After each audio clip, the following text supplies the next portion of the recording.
हाल ही में भारत की higher education व्यवस्था में सबसे बड़े सुधारों में से एक माने जा रहे विकसित भारत शिक्षा अधिष्ठान बिल को लेकर बड़ा अपडेट सामने आया है।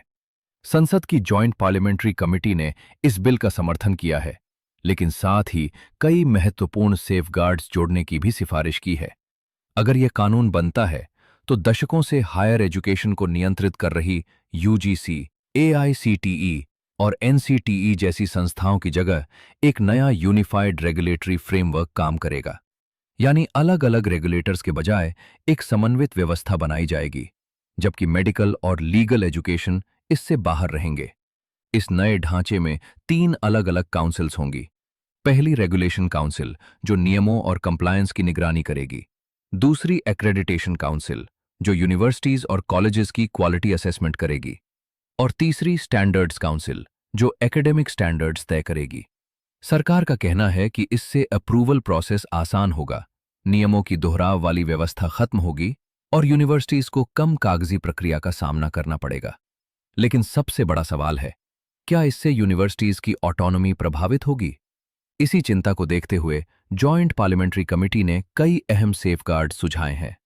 कमेटी ने कहा है कि स्टेट यूनिवर्सिटीज से जुड़े बड़े फैसलों में राज्यों से परामर्श जरूरी होना चाहिए। आईआईटी, आईआईएम और दूसरे इंस्टीट्यूशंस ऑफ नेशनल इंपॉर्टेंस की स्वायत्तता को भी सुरक्षित रखने की सिफारिश की गई है। साथ ही किसी संस्थान पर जुर्माना लगाने या मान्यता निलंबित करने से पहले उचित प्रक्रिया और सुनवाई सुनिश्चित करने की बात भी कही गई है। एक और बड़ा बदलाव फंडिंग से जुड़ा है। प्रस्ताव के अनुसार नया रेगुलेटर सीधे यूनिवर्सिटीज को ग्रांट नहीं देगा। फंडिंग का काम एजुकेशन मिनिस्ट्री के हायर एजुकेशन डिपार्टमेंट के पास रहेगा।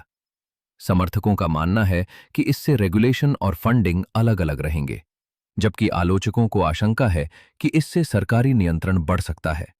छात्रों के लिए इसका मतलब क्या होगा? यदि बिल अपने मौजूदा स्वरूप में लागू होता है तो पूरे देश में एकेडमिक स्टैंडर्ड्स अधिक समान हो सकते हैं, फेक यूनिवर्सिटीज पर कार्रवाई आसान हो सकती है और अप्रूवल सिस्टम तेज हो सकता है। हालांकि अंतिम तस्वीर संसद में बिल पारित होने और उसके अंतिम प्रावधानों के बाद ही साफ होगी। यानी भारत की हायर एजुकेशन व्यवस्था बदलाव के बड़े दौर में है और आने वाले समय में इसका असर लाखों छात्रों, शिक्षकों और यूनिवर्सिटीज पर दिखाई देगा।